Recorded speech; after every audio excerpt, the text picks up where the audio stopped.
Bien, Madame la Directrice, merci de nous accueillir cette année encore dans ce beau lieu, au Centre national des écritures du spectacle. Et je pense que cette manifestation que vous avez soutenue depuis votre arrivée, mais que votre prédécesseur aussi avait validée, apporte quelque chose à ce qui m'est cher, à savoir le livre et la lecture.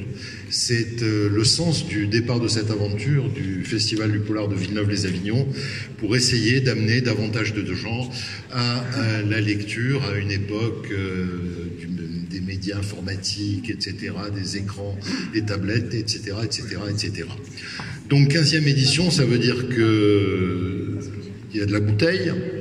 Ça veut dire que la manifestation a toujours du succès, et ça, je sais pertinemment qu'on le doit à toute l'équipe de la mairie de Villeneuve-les-Avignon qui se mobilise avec l'équipe de la Chartreuse, Madame la Directrice, pour que ces festivals soient réussis.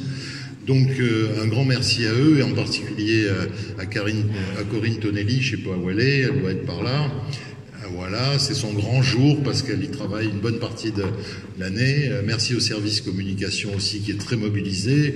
Merci aux services techniques qui ont bien sonorisé l'église. Là, c'est un plaisir de parler dans ce micro parce que des fois, c'est de qualité un peu inégale. Et puis, je voulais remercier très chaleureusement aussi tous les élus qui sont à mes côtés. Je ne vais pas les citer tous, mais quand même notre sénatrice Pascale Bory. Ma chère Pascale, merci de ton engagement. Madame la conseillère régionale, j'ai vu monsieur le maire de Roquemaure, j'ai vu monsieur le maire de Pujol, j'ai vu le représentant de madame le maire de Rochefort-du-Gard. Si j'en oublie d'autres, qu'ils veulent bien m'excuser. Puis je voudrais saluer aussi chacune et chacun d'entre vous, et bien sûr les élus de la ville de Villeneuve, et notamment Blandine Arnaud, qui est en charge du suivi du polar en tant que conseillère municipale, et ce qu'elle fait aussi avec beaucoup d'implication. Alors c'est vrai, après le polar méditerranéen, après le polar scandinave, après le polar italien, le polar espagnol me va droit au cœur, d'abord parce que j'aime beaucoup l'Espagne, et puis c'est un grand pays avec une histoire commune avec la France, et chacun le sait. Donc bienvenidos. Amigos. Bon, ça c'est sans l'accent parisien. Hein. Donc, bienvenue à nos amis espagnols, on est très heureux de les recevoir. J'ai vu qu'ils étaient très enthousiastes à l'idée de participer à ce festival du polar.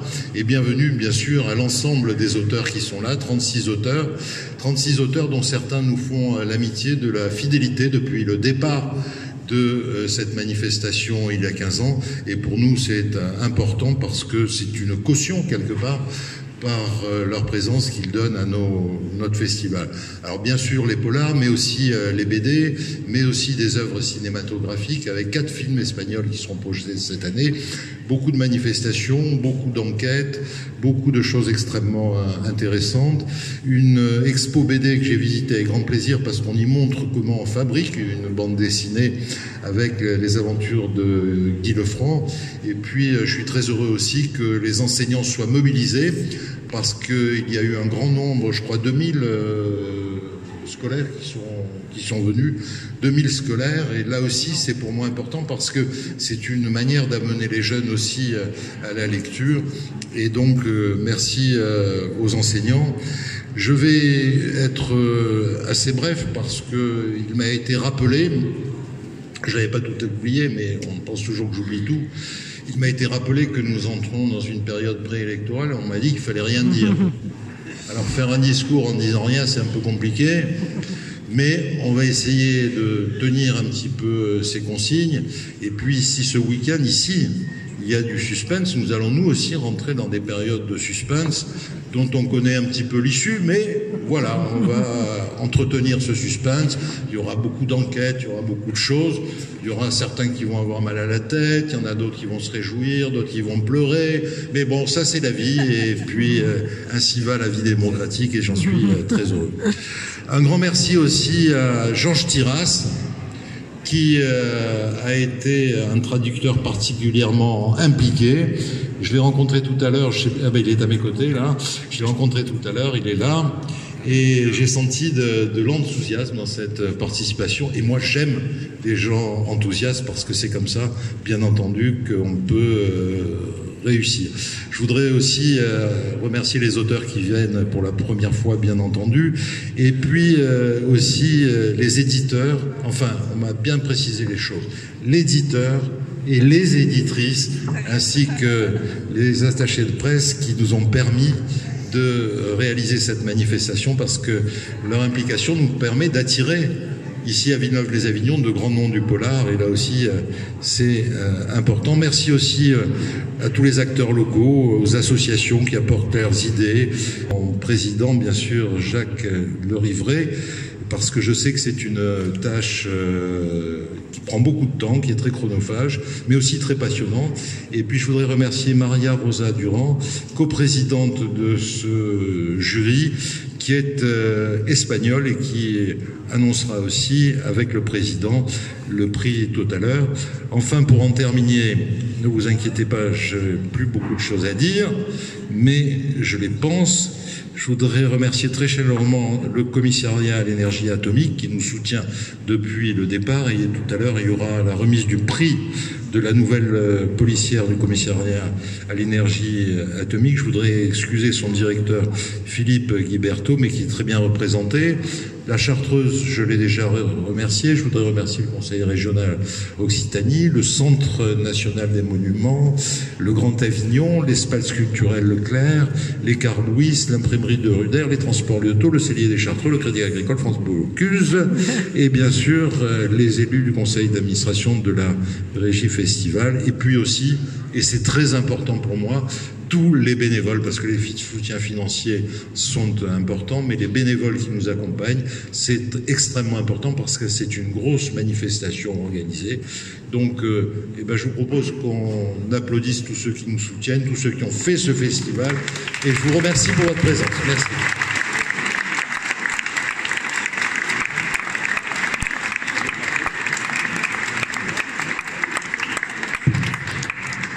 Alors, on l'a évoqué, certaines années, nous avons un auteur associé, et cette année, nous avons le grand honneur d'accueillir Georges Tiras, traducteur associé, qui vient tout de suite nous dire un mot. Mon Dieu, je suis vraiment ému et confus de ce grand honneur qui m'est fait. J'ai pas grand mérite, simplement, c'est vrai que j'ai un réseau d'amitié parmi les auteurs espagnols et ce réseau a répondu. Vous aurez le plaisir éventuellement d'assister aux rencontres avec Carlos Fanon, Carlos Salem, Aro Sainz de la Massa, Alexis Ravello qui sont là. Vous aurez le plaisir également de voir un certain nombre de films polars qui caractérisent la production cinématographique espagnole en ce moment. Ils sont là-bas au fond, ils font des signes. Oui, ce sont eux. Merci à vous les amis d'être là. Voilà. Et je voudrais signaler...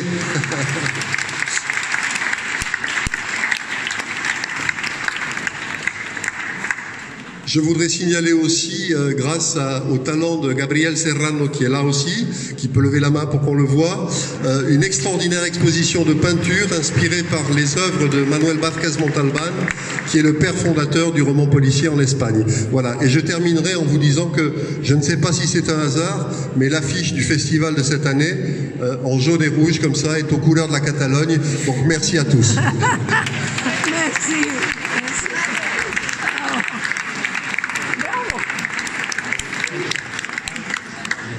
Ce n'est pas un hasard, bien entendu.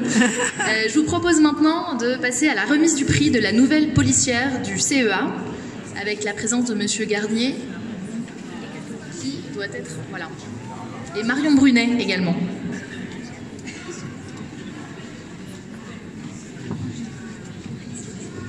J'ai les noms ou pas? Est-ce que c'est vous avez la phrase? Oui, j'ai la phrase. Alors au départ, j'ai été chargée de donner un incipit, c'est-à-dire une première phrase pour lancer tous ces jeunes gens dans l'écriture. Donc j'ai choisi une phrase très courte, très ouverte, qui était « Elles étaient 3 ».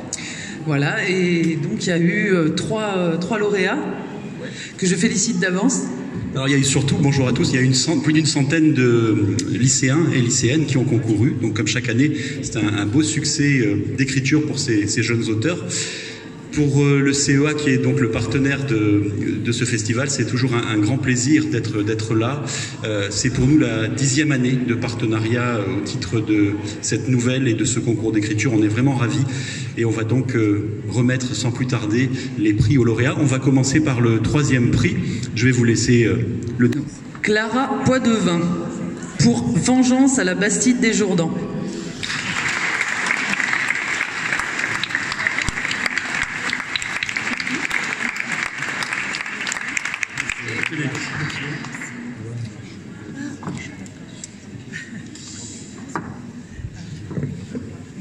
Donc Clara, élève de seconde du lycée René Char. Ah oui, pardon, je n'ai pas spécifié.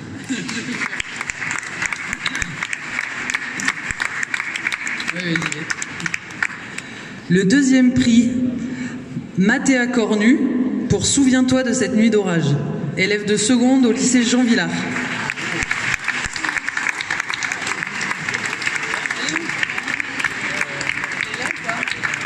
Est-ce qu'elle est présente? La voilà.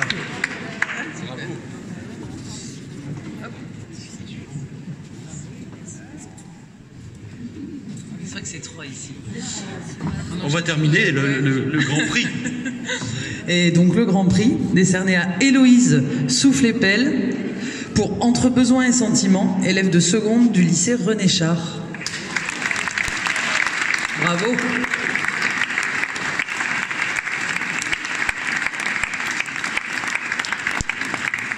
Alors, il y a de très sympathiques trophées, mais il y a aussi également des bons d'achat pour aller acheter des livres à l'espace culturel aux Angles, à Leclerc, et on va leur remettre, bien évidemment. Bravo à toutes, félicitations.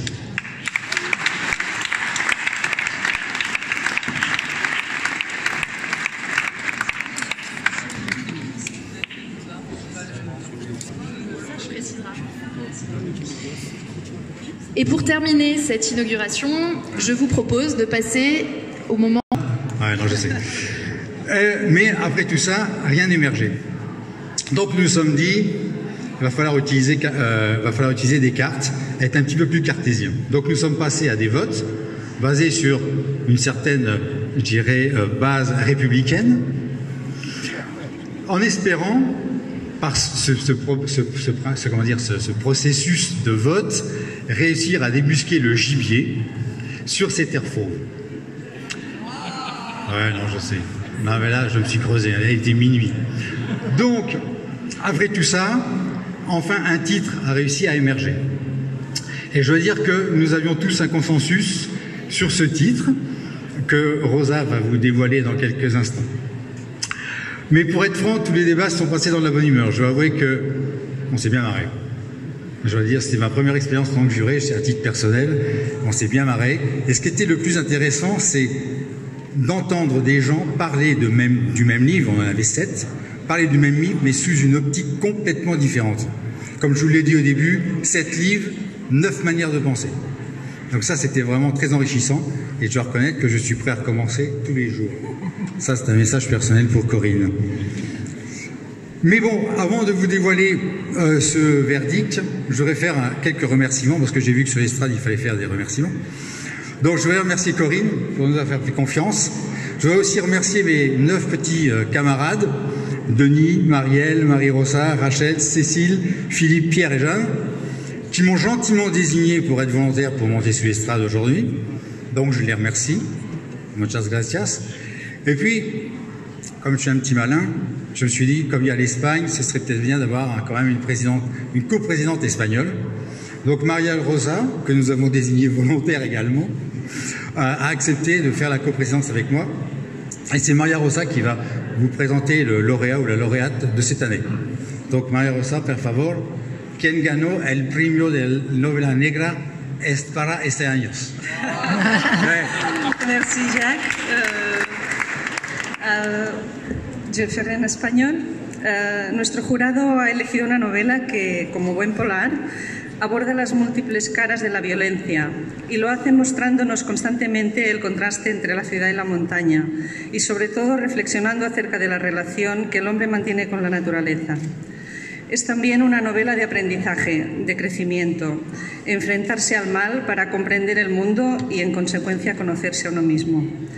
En un pasaje de la novela se cita la célebre frase «El hombre es un lobo para el hombre», pero es muy probable que la imagen que quede en nuestra mente después de su lectura sea más bien la de que el hombre es un oso para el hombre. Y es que el jurado del Premio de los Lectores de 2019 ha decidido otorgar este galardón a Terre Fauve. Muchas felicidades, Monsieur Patrice Guin.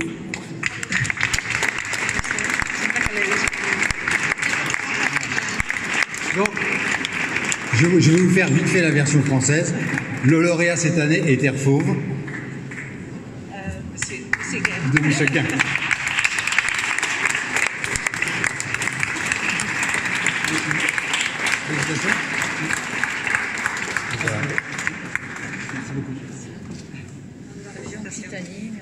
Merci beaucoup. J'imagine qu'il va me falloir dire un petit mot. C'est pas forcément ce avec quoi on est le plus à l'aise. Quand on écrit, on est plus à l'aise avec l'ordinateur ou le papier que dans les discours. Donc j'aurais du mal à rivaliser avec Monsieur le maire. Merci beaucoup. Je suis effectivement de fait, mais vous l'imaginez, extrêmement heureux d'être ici. Lauréat, le lieu est d'abord sublime, je voudrais le dire. Ce lieu est absolument extraordinaire. Vous êtes très nombreux aujourd'hui pour nous accueillir. À la lecture des candidats ou des auteurs en lice, en tout cas, le niveau était très relevé, puisque j'étais accompagné de 6 auteurs, 6 grands auteurs, 6 auteurs qui comptent dans la littérature française. Donc je suis bien évidemment extrêmement heureux de recevoir ce prix des lecteurs aujourd'hui. Je veux dire qu'en venant dans le train, j'ai jeté un coup d'œil à la liste des auteurs qui ont été lauréats avant moi, puisque c'est la 15e édition. Donc, bon, je relevais que Sonia Delzong était celle qui m'a précédée, donc peut-être est-elle ici avec son roman Boréal. Voilà, là-bas, voilà, super. Et j'ai relevé quelques noms comme ça au hasard, Colin Niel, des auteurs que j'ai rencontrés sur des salons et que j'ai croisés par ailleurs, certains d'entre eux à plusieurs reprises, Colin Niel, Franck Buis, Michel Bussy, Sandrine Colette, J.R. Laurie, et bon, je ne les ai pas tous retenus puisque pour le coup il y en a 15. Donc je suis extrêmement heureux de faire partie de cette liste et encore une fois d'être ici avec vous aujourd'hui. Merci à tous, merci beaucoup. Merci Monsieur le maire pour votre accueil ici. Un merci particulier à Corinne Tonelli, puisque les auteurs, nous sommes en relation avec elle et elle est absolument adorable. Merci à mon éditeur, Le Mot et le Reste. Le boss est ici présent dans la salle, là, Yves Jolivet. Qui j'oublie forcément quelqu'un, parce qu'avec un peu et sans doute beaucoup de monde, parce qu'avec cette tension, on oublie toujours du monde. Mais je ne partirai pas, bien sûr, sans adresser mes amitiés, mes remerciements aussi à ces lecteurs, en tout cas à ce jury. Alors, je ne sais pas s'ils sont là autour de moi ou pas. Voilà, bon, écoutez, merci à vous, hein. On se voit après, on ira boire un verre. Merci, un grand merci à vous. Voilà, merci à tous.